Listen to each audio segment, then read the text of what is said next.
Welcome to Quick Rip. Big B here with you. Hope you're doing well out there. Hey, I want to step outside my comfort zone here because I usually do videos on combat sports, bare knuckle boxing, MMA, UFC, that sort of thing. But you know what? It is the spooky season, and one of my favorite movie franchises in the entire world has a new movie out. Yes, we're talking Halloween Ends. Now, I'm going to do my best not to do any spoilers because this is one that you got to check out for yourself. Now, where do we start?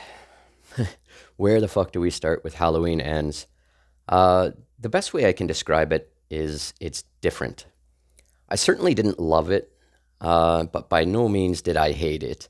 It was a direction I didn't really see the movie going. That being said, you know what? If this was some kind of brand new horror movie uh, that didn't have the name Halloween attached to it, I think it would be getting a hell of a lot better reviews. Because realistically, when you think about it, um, this isn't a bad movie. By no means is it a bad movie. Uh, there's a couple of things, couple complaints, I guess, if you will, that I noticed. Now, number one is coming off of Halloween Kills. There's a distinct lack of blood. I mean, honestly, I believe I've seen more blood watching a UFC event in a night than I did watching Halloween Ends. But that's kind of the way the movie obviously was made. It's more of a story. And the more and more I think about it, now I did just watch it coming off about an hour ago. I watched it, so I'm still processing a lot of things here too.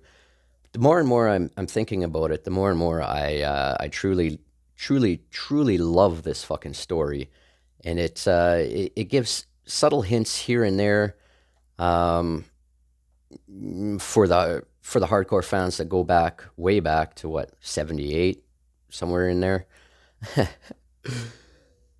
So Halloween Ends. Halloween Kills essentially was the way that I'm seeing it was the climax of the series, and now we're coming off of the climax into Halloween Ends, and what's the next thing? We're looking for a resolution or however the timeline goes there, right?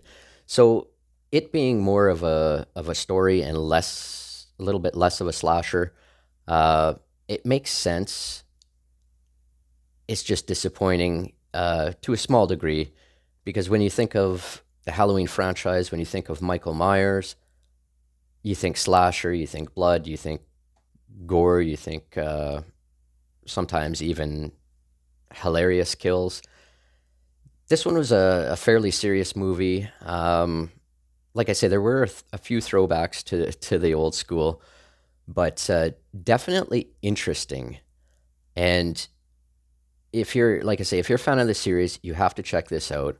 Obviously, it doesn't really matter what I'm gonna say or anybody else. I mean, if you're a fan of the fucking series, you're gonna watch it anyway. Overall, I'm gonna give Halloween Ends 7 out of 10. Like I say, I didn't love it, I didn't hate it, and the more I'm processing it, the more I truly enjoy the story. And hell, I might even watch it again tonight, or I'll definitely be checking it out again before Halloween actually hits us here. Let me know what you think of the movie. Did you see it? Love it? Hate it? Indecisive? I mean, I'm seeing a lot of different reviews out there. I personally didn't. I did. You know what? I kind of expected it to be different because Jamie Lee Curtis even came out herself and said, basically, don't expect Halloween Kills. So that was definitely a hint as to this one's a little bit more of a slow moving story process.